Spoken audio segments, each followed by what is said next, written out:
Good afternoon friends. I hope कि आप लोग अच्छे होंगे। आज का टॉपिक है अलजेब्रा बीजगणित, जो यूपी डीएलएड के फर्स्ट सेमेस्टर का है। ठीक है, इस यूपी डीएलएड के फर्स्ट सेमेस्टर का पाठ्यक्रम हम देख लेते हैं बीजगणित वाले हिस्से का, जिसमें क्या है, एक सजातीय विजातीय बीजगणितीय व्यंजक और बीजगणितीय व्यंजकों का जोड़ना और घटाना। इस चैप्टर के अंतर्गत आपका 3 से 4 नंबर जो है 25 नंबर में से कवर हो जाएगा। ठीक है, अब देखिए क्या है, गणित बीजगणित सीखने से पहले हम जान लें क्या गणित होता क्या है। बीजगणित, पहले अंकगणित के बारे में जान लेते हैं। अंकगणित विज्ञान की वह शाखा है जिसके अंतर्गत हम लोग संख्याओं का अध्ययन करते हैं, उसे अंकगणित कहते हैं। ठीक है, उसके बाद क्या है, गणित की वह शाखा जिसमें क्या है, आकृति और आकारों का अध्ययन किया जाता है, उसे ज्यामिति या ज्यामिति कहते हैं। रेखा गणित भी इसको कह सकते हैं। और गणित की वह शाखा जिसमें हम संख्याओं के स्थान पर चिन्ह या अक्षर, मतलब अक्षर को यूज़ करेंगे या चिन्ह को यूज़ करेंगे, प्रयोग करते हैं, तो इससे क्या है, नियमों तथा व्यापक सूत्रों का रूप में भी लिखा जाता है। इसके थ्रू जो है हम कुछ नियम होते हैं या कुछ व्यापक सूत्र होते हैं, उसके रूप में भी लिखते हैं। ठीक है, तो ये इसको हम क्या कहते हैं, बीजगणित, इसको इंग्लिश में अलजेब्रा। तो डिफिनीशन से सारी चीज़ें क्लियर हो गई होंगी। अब हम आगे बढ़ते हैं। अब सबसे पहले हमें जानना होगा कि चर अचर क्या होता है।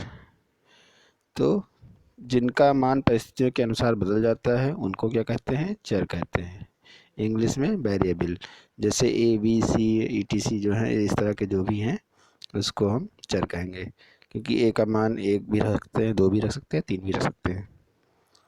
ठीक है, और जिनका मान परिस्थितियों के अनुसार नहीं बदलता है उसको क्या कहते हैं, अचर। ये जैसे कि इंग्लिश में बोलेंगे कांस्टेंट, जैसे कि एक दो तीन चार जितने भी नंबर हैं वो सब क्या आएंगे, वो अचर में है। ठीक है, अब बीजगणितीय व्यंजक के बारे में जान लेते हैं।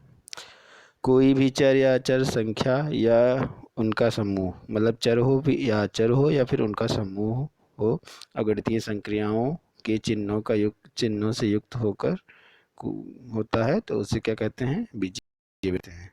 मतलब कोई चर है, अचर है, या दोनों को मिलाकर गणितीय चिन्ह को यूज करके कोई अगर बनता है कुछ, तो उसको क्या कहते हैं, हम बीजीय व्यंजक कहते हैं।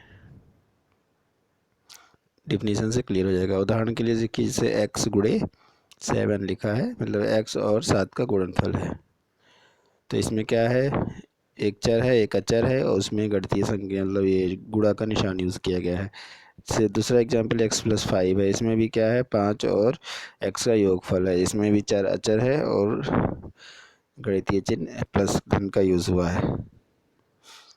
और देखिए 4a+b है, इसमें क्या है, मतलब एक को 4 से गुणा किया गया, मतलब a का 4 गुना और b का दोनों का योगफल।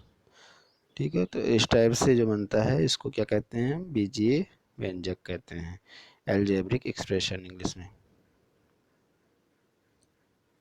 अब व्यंजक पद के बारे में जान लेते हैं। तो किसी भी क्या है, किसी आंकिक संख्या या अक्षर संख्या या उनके गुणनफल या भागफल के पद को पद कहते हैं। ठीक है, मतलब आंकिक हो या मतलब अंक दिया हो या अक्षर दिया हो या उनका गुणनफल हो या उनका भागफल हो, तो उसे हम क्या कहेंगे, पद कहेंगे।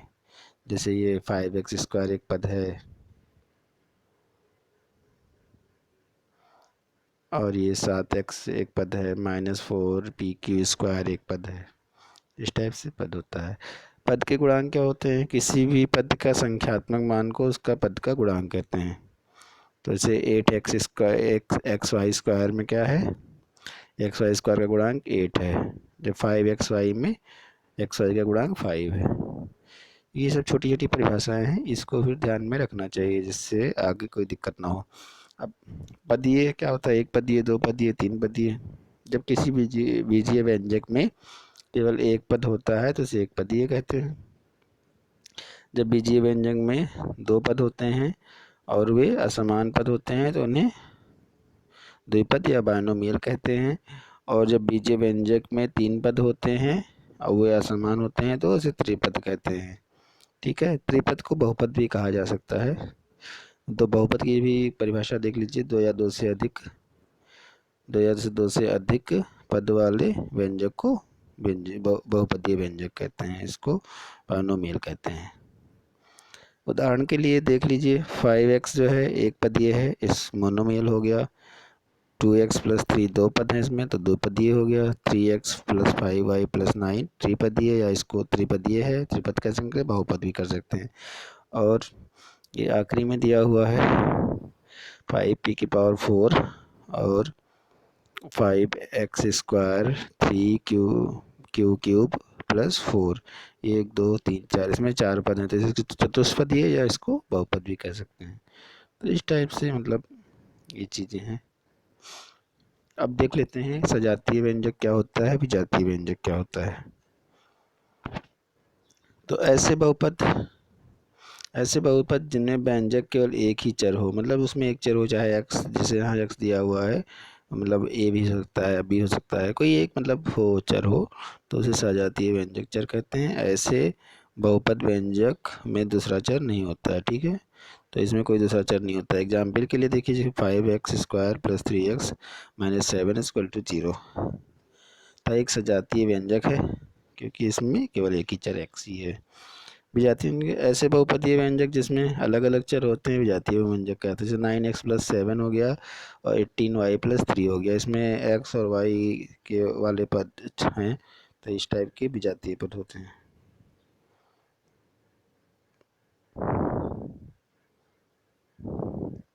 अब हम सजातीय पदों का जोड़ना सीख लेते हैं। तो सजातीय पदों को जोड़ने के लिए करेंगे, दो से अधिक सजातीय व्यंजक को जोड़ने के लिए पहले तो उनको चिन्ह के अनुसार घटते या बढ़ते क्रम में लिख लेंगे, ठीक है।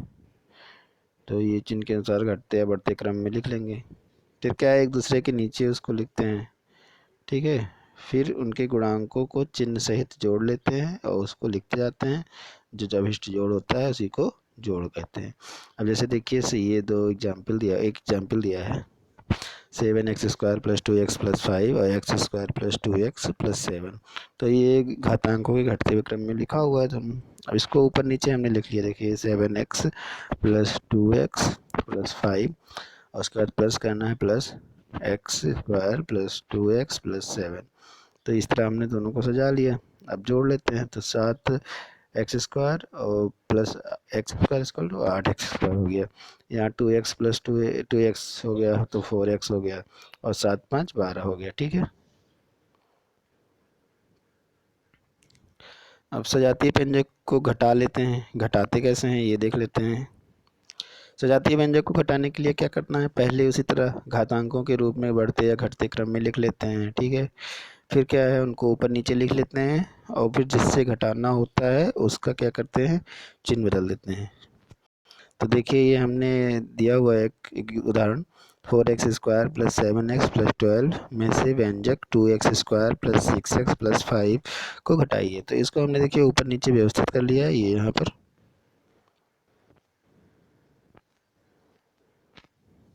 तो अब देखिए 4x स्क्वायर हो गया प्लस 7x प्लस 12 हो गया, यहाँ 2x square plus 6x plus 5 हो गया। अब हमें इसे घटाना है, तो घटाने पे सारे चिन्ह बदल देंगे। तो यहाँ माइनस हो गया यहाँ पर, और फिर यहाँ एक माइनस हो गया, प्लस था, यहाँ भी प्लस था तो माइनस हो गया, ठीक है। अब मैं इस चिन्ह के हिसाब से ही हम इसको सॉल्व करते हैं। तो 4x स्क्वायर है माइनस 2x स्क्वायर है, तो मतलब 4 में से 2 जाएगा तो बचेगा 2x स्क्वायर, ठीक। अब यहाँ 7x है माइनस 6x है, तो 7x में माइनस 6x हो जाएगा, x बचेगा। और यहाँ 12 है और यहाँ माइनस 5 है, तो 12 में से 5 गई 7 बचेगा। तो इस टाइप से 2x square plus x plus 7, इस टाइप ये आंसर हो जाएगा। तो इस टाइप से अगर सजातीय कोई घटाव आ रहा है तो उसको कर लेंगे। अब देख लेते हैं बीजीय व्यंजक का जोड़ना। तो बीजीय व्यंजक में जोड़ने के लिए क्या करेंगे, सजातीय चरों को एक मतलब जो सजातीय चर हैं उनको ऊपर नीचे एक साथ लिख लेंगे, उस हिसाब से उनके घात के हिसाब से। जैसे सजातीय व्यंजक को जोड़ने के लिए सजातीय चरों को एक दूसरे के नीचे लिखते हैं तथा उनके गुणांकों को चिन्ह से जोड़ लेते हैं, ठीक है। अब देखिए, जैसे यहाँ ये है 7x square plus 3x plus 9 और y स्क्वायर प्लस 9, इनको जोड़ना है। तो हम मतलब सजातीय पद के नीचे सजातीय लिखते हैं, तो 7x² वाला कोई है नहीं तो नहीं लिखेंगे उसके नीचे। 3x के नीचे भी x वाला कोई नहीं है, उसको भी नहीं लिखेंगे।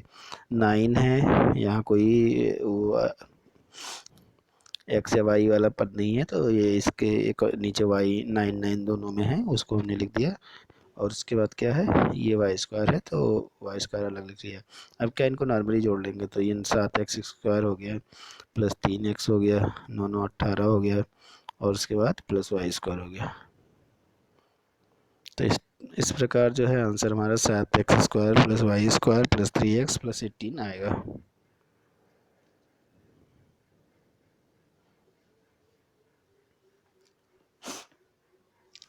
अब विजातीय व्यंजकों को घटाना देख लेते हैं। विजातीय व्यंजन को घटाने के लिए भी क्या करेंगे, मतलब समान जाति सजातीय वालों को एक साथ रखेंगे और विजातीय को अलग अलग उसके हिसाब से एडजस्ट करना होगा। अब जैसे 3x² है, उसके नीचे 3x² वाला कोई नहीं है तो इसलिए 3x अकेले रहेगा। 2x लिख दिए, उसके नीचे x वाला कोई टर्म नहीं है तो उसको भी नीचे वैसे लिख दिए। 6 है यहाँ पर, उसके नीचे कांस्टेंट 2 रहेगा तो उसको लिख लिया। अब प्लस 3y² हो गया और प्लस 2y हो गया, ठीक है। अब हमें दूसरे वाले से घटाना था तो दूसरे वाले के सारे चिन्ह बदल लेंगे। तो यहाँ सब पे प्लस प्लस था तो हमने सब पे माइनस माइनस कर लिया, ठीक है। अब उसके अकॉर्डिंग चिन्ह आ जाएगा, तो ये हो जाएगा 3x² और ये प्लस 2x, और यहाँ पर 6 में से 2 गया तो प्लस 4 आया, और ये माइनस 3y² हो जाएगा, और यहाँ पर हमारा माइनस 2y हो जाएगा। जैसे इसमें गलती से प्लस 2y लिख दिया है, माइनस 2y होगा। तो इस प्रकार हमारा आंसर क्या हो जाएगा, 3x² minus 3y² plus 2x minus 2y plus 4, ठीक है। तो इस टाइप से इसको घटा लेंगे। घटाने के लिए अगर आता है कुछ तो इसी टाइप से होंगे। अब ये कुछ एग्जाम्पल देखते हैं जो हमारे बोर्ड मतलब एग्जामिनेशन में आए हुए हैं। ये हमारा 2017 में आया था, इसको देख लेते हैं। 5x प्लस 7x माइनस 3 था। इसका कुछ नहीं करना, नॉर्मली ब्रैकेट खोलना है और उसके बाद सॉल्व कर देना है। तो 5x प्लस 7x माइनस 3, तो 7 5 12x हो गया और माइनस 3 हो गया। ये वाला मतलब ऑप्शन 3 आंसर हो जाएगा। ये दूसरा क्वेश्चन 2017 में ये भी आया था। तो इसमें क्या है, x माइनस वाई में क्या जोड़ा जाए कि योगफल 2x प्लस वाई हो जाए। तो हम इसमें मान लेते हैं कि अगर x माइनस वाई में अगर हम a को जोड़ते हैं तो योगफल हमारा 2x प्लस वाई हो जाएगा। तो उसके अनुसार हम यहाँ इसको सजा देते हैं। x माइनस वाई में a जोड़ा तो ये हमारा आंसर आया equal to 2x plus Y. अब क्या करते हैं, पक्षांतर कर लेते हैं। तो हमें पता है कि पक्षांतर करने पे चिन्ह बदल जाते हैं। तो एक a बराबर हो जाएगा 2x plus y minus bracket में x माइनस वाई। अब ब्रैकेट खोलेंगे तो 2x plus y minus x plus y हो जाएगा, ठीक है। क्योंकि यहाँ माइनस और प्लस का गुणा, माइनस और प्लस एक्स का गुणा हो जाएगा माइनस एक्स, और माइनस वाई का गुणा हो जाएगा प्लस वाई, ठीक है। तो इस हिसाब से ये हो जाएगा। अब इसको हम नॉर्मली सॉल्व करेंगे तो 2x और माइनस एक्स तो हमारा x बचेगा, और प्लस वाई और क्या है ये प्लस वाई, तो दोनों मिलके प्लस 2y हो जाएगा। तो x प्लस 2y हमारा आंसर आ जाएगा। ये 1 नंबर में आया होगा। फिलहाल 2018 में एक सवाल ये आया था, एक समीकरण दिया है उसको हल करना था। तो 3x minus 5 equal to x plus 3, ठीक है। इसको नॉर्मली पक्षांतर कर लेंगे तो 3x सही है यहाँ, और उधर से x आया तो माइनस एक्स हो गया क्योंकि उधर प्लस में था। फिर यहाँ 3 सेकंड दूसरे पक्ष में जो है लेफ्ट राइट हैंड साइड में 3 था आई, और लेफ्ट हैंड साइड से पक्षांतर करेंगे -5 को तो यहाँ आकर +5 हो जाएगा, चिन्ह बदल देगा। अब हमारा क्या हुआ, 3x minus x equal to 2x हो जाएगा, और यहाँ 5 3 8 हो जाएगा तो ये 8 आ गया। 2 1 कम 2, अब यहाँ 2 1 कम 2 कटेगा और 2 चौके 8 कटेगा, तो x की वैल्यू क्या आ जाएगा, 4 आ जाएगा, ठीक है। तो इस प्रकार हमारा ये हो जाएगा। एक क्वेश्चन और था 2018 में आया था कि x प्लस 5 का होल स्क्वायर का मान निकालिए। तो ये क्या है, ये आपका जैसे आपके सिलेबस के हिसाब से आउट ऑफ कोर्स है, पर आप लोग ने 6 7 8 में पढ़ा ही होगा ये सब चीज़ें, तो इसलिए आउट ऑफ कोर्स भी नहीं कहा जा सकता है। तो एक फार्मूला हमने पढ़ा होगा 7th या 8th में, ये फिर हाई स्कूल में भी है, जिनका मैथ रहा होगा उन्होंने पढ़ा होगा कि एक्स ए प्लस बी का whole square equal to a square plus 2ab plus b square. उस फार्मूले से x प्लस 5 का होल स्क्वायर का हो जाएगा x square plus 10x plus 25। ठीक है। और या फिर आप लोग जब गुणा ही पढ़ोगे नेक्स्ट सेमेस्टर में, तो उसके अकॉर्डिंग अगर x+5 को ऊपर नीचे रख के गुणा करते हैं तो ये आपका वैल्यू प्राप्त हो जाएगा।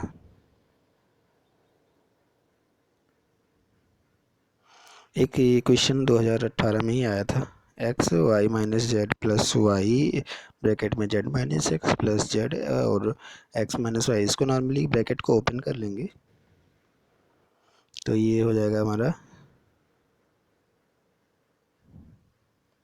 X Y minus Y X Z plus Y Z minus Y X plus Z X minus Y Z. अगर फिर इसको घटाएंगे तो सारे टर्म कट जाएंगे और जीरो आंसर आ जाएगा। एक क्वेश्चन और था ये, 5a² प्लस 4a माइनस 2 की वैल्यू का मान ज्ञात कीजिए यदि a बराबर -2 है। तो हमने ये लिखा 5a² प्लस 4a माइनस 2, उसमें a बराबर -2 रखा, तो हमारा उसको सॉल्व करेंगे तो 5 -2 का होल पावर प्लस 4 फिर इंटू -2 हो गया। ठीक है। तो ये हो जाएगा, 2 दूनी 4 हो जाएगा, -2 का जो स्क्वायर करेंगे तो 4 आ जाएगा, तो 5 इंटू 4, ये हमारा 5 इंटू 4 हो गया। उसके बाद प्लस हो गया और 4 गुणे -2 ब्रैकेट में और ये फिर -2। ठीक है। तो ये 5 चौक 20 हो गया ऊपर वाला, और फिर ये 4 दूनी 8 -8 हो गया और ये -2 हो गया, तो ये 20 -10, तो 10 आंसर आ जाएगा। नॉर्मली सॉरी नॉर्मली गुणा भाग सबको आता होगा, तो इसमें ज़्यादा डिटेल्स से डिस्कस करने की ज़रूरत नहीं है, बस आप मेथड देख लो। एक क्वेश्चन ये है 2016 में आया था, ए ब्रैकेट माइनस ब्रैकेट में बी -2a को सरल करें। तो ए ब्रैकेट में -b-2a है, तो इसको ब्रैकेट खोलेंगे तो a और माइनस और प्लस b का गुणा होगा तो माइनस भी आएगा, और -2a का गुणा हो जाएगा तो +2a आएगा। ठीक है। इसको नॉर्मली सॉल्व करेंगे तो क्या हो जाएगा, 2a प्लस a हो जाएगा 3a और माइनस b हो जाएगा। ये आपका आंसर हो जाएगा पहला ऑप्शन। ऐसे ठीक एक और आया था 2016 में, 3abc -2ab² -5abc plus 3ab²। ठीक है। इसको नॉर्मली सरल करना है तो हमारा 3ab² जो है और -5abc है, जो 3abc और -5abc करेंगे तो ये -2abc हो जाएगा, और -2ab² और प्लस 3ab² को करेंगे तो प्लस ab² हो जाएगा। ठीक है। अब इसमें से क्या ab कॉमन ले लिया हमने, तो ब्रैकेट में क्या बचेगा, b-2c, तो ये हमारा आंसर हो जाएगा। इसको नॉर्मली सॉल्व करना है तो आप लोग कर लोगे। एक क्वेश्चन और है ये, मतलब रोहित के पास 4x - 3y प्लस 7z है, आम है, उसने -2x - 3y प्लस 7z आम अपने भाई को दे दिया, तो उसके पास कुल कितने आम बचेंगे। तो इसमें जाहिर सी बात है, नॉर्मली कुछ आप लोगों ने पढ़ा ही होगा अंक गणित में कि आपके पास 10 रुपये हैं, आपने अपने भाई को 5 रुपये दे दिए तो कितने बचे, तो उसमें क्या करते थे, घटाते थे। तो सेम प्रोसेस यहाँ भी करना है। तो देखिए रोहित के पास कितने आम थे, 4x - 3y प्लस 7z। ठीक है।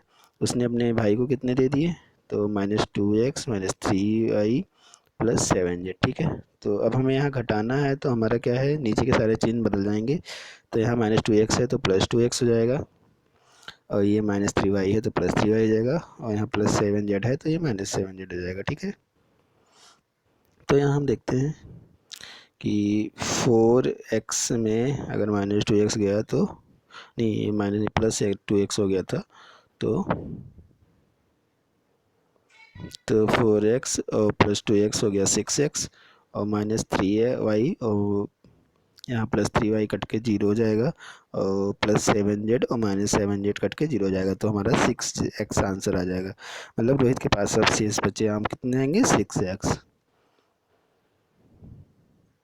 एक क्वेश्चन और है 2015 में आया था, इसमें क्या है, 8a ब्रैकेट में है 8a - 3b plus 3a plus 3b।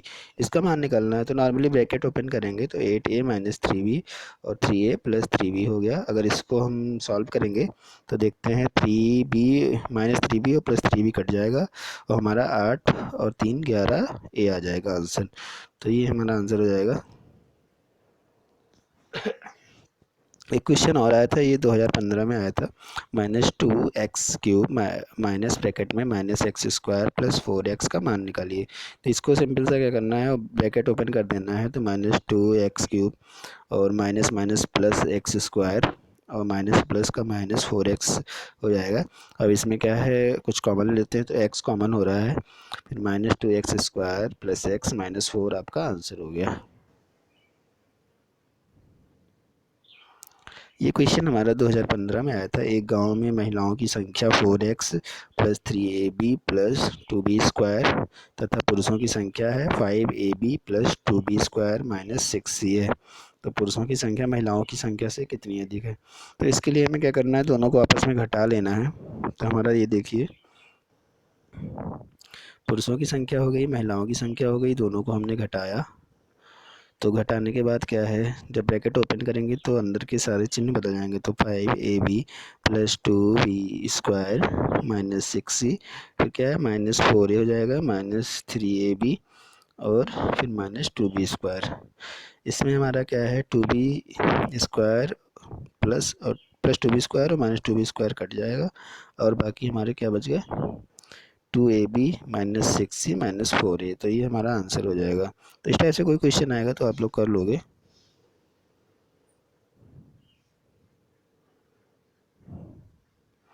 एक क्वेश्चन और है ये कि सलमा अपनी बहन रेशमा को 10 वर्ष अपनी रेशमा से 10 वर्ष बड़ी है। 4 वर्ष पहले सलमा की आयु रेशमा की आयु की दुगुनी है और सलमा और रेशमा की वर्तमान आयु। ये जो है आपके सेकेंड सेमेस्टर के सवाल हैं जो फर्स्ट सेमेस्टर में दे दिया है। मतलब 3 या 4 नंबर का जो है आपका आउट ऑफ सिलेबस आएगा। मतलब कभी होता है कि प्रीवियस सेमेस्टर का आ जाता है या कभी मतलब होता है कि नेक्स्ट सेमेस्टर का आ जाता है। तो उस हिसाब से आप लोग को तैयार रहना है। फिलहाल ये सब आपका जो है सेकंड सेमेस्टर का सवाल था, पर 2019 में आप फर्स्ट सेमेस्टर में आया था। तो इसमें क्या है, मान लेते हैं कि सलमा की आयु क्या है x है और रेशमा की आयु y है। और उसमें क्या है, प्रश्न के अनुसार क्या दिया है कि सलमा जो अपनी बहन रेशमा से 10 वर्ष बड़ी है। तो अब सलमा जो है x है और रेशमा y है तो 10 वर्ष बड़ी है। तो अगर हम रेशमा में 10 वर्ष जोड़ देंगे तो सलमा के बराबर हो जाएगी। तो x बराबर क्या हो जाएगा y प्लस 10। ठीक है, तो ये हमारा पहला कंडीशन हो गया। दूसरे कंडीशन में क्या बोला है, 4 वर्ष पहले। तो 4 वर्ष पहले क्या होगा दोनों की आयु, तो x पहले सलमा की होगी x-4 और रेशमा की होगी y-4। ठीक है, और 4 वर्ष पहले क्या था, सलमा की आयु रेशमा की आयु की दुगुनी थी। तो सलमा की आयु रेशमा की दुगुनी थी तो हमने यहाँ रेशमा की आयु को दुगुना कर दिया। ठीक है, ये यहाँ 2 से गुणा कर दिया तो दुगुना हो गई। अब इसको ब्रैकेट को हम ओपन करेंगे तो x-4 और फिर यह है 2y-8 हो गया। ठीक है, अब हम x और y वाले टर्म को इधर ले आएंगे एक साइड में। तो x-2y हो गया और जो हमारा अचर पद था वो उस साइड चला गया तो -8 था ही और प्लस उधर -4 इधर आया तो +4 हो गया। तो ये क्या हो गया -8 +4 हो गया। तो फिर आगे सॉल्व किए तो x-2y = -4 हो गया। ठीक है, ये समीकरण हमारा 2 बन गया। अब हम क्या करते हैं, समीकरण 1 से x का मान जो है समीकरण 2 में रख देते हैं। ठीक है, तो x का मान हमारा क्या है y प्लस 10। तो हम यहाँ x का मान y प्लस 10 रख देते हैं और -2y हो गया =-4 हो गया। अब हम क्या करते हैं, सॉल्व करते हैं तो y -2y -y हो गया और हमारा 10 इधर प्लस में था उधर गया माइनस में हो गया। तो -4 और -10 कितना हो गया, -14 हो गया। तो y बराबर -14 आ गया। और फिर x का मान निकालने के लिए समीकरण 1 में हम y की वैल्यू रखेंगे। तो यहाँ पर 14 + 10 तो x बराबर 24 हो जाएगा। ठीक है, तो इस प्रकार y का मान हमारा क्या हो गया, रेशमा की आयु हो गई और x का मान क्या हो गया, सलमा की। तो x का मान हो गया 24। तो सलमा हमारी 24 साल वर्ष की हो जाएगी और रेशमा कितनी है, 14 वर्ष की हो जाएगी। इस टाइप से ये क्वेश्चन लग जाएगा। आई होप कि इस क्वेश्चन में किसी को कोई दिक्कत नहीं रही होगी, और मुझे आशा है कि आप लोग को ये क्लास अच्छी लगी होगी, और क्लास आप लोग को पसंद आती है तो आप इसको लाइक करें और शेयर करें, और चैनल सब्सक्राइब कर लें कि अगर कोई नई वीडियो आती है तो आप लोग के पास उसका नोटिफिकेशन मिल जाए। ओके, थैंक्स, मिलते हैं नेक्स्ट वीडियो में। Okay, goodbye, take care.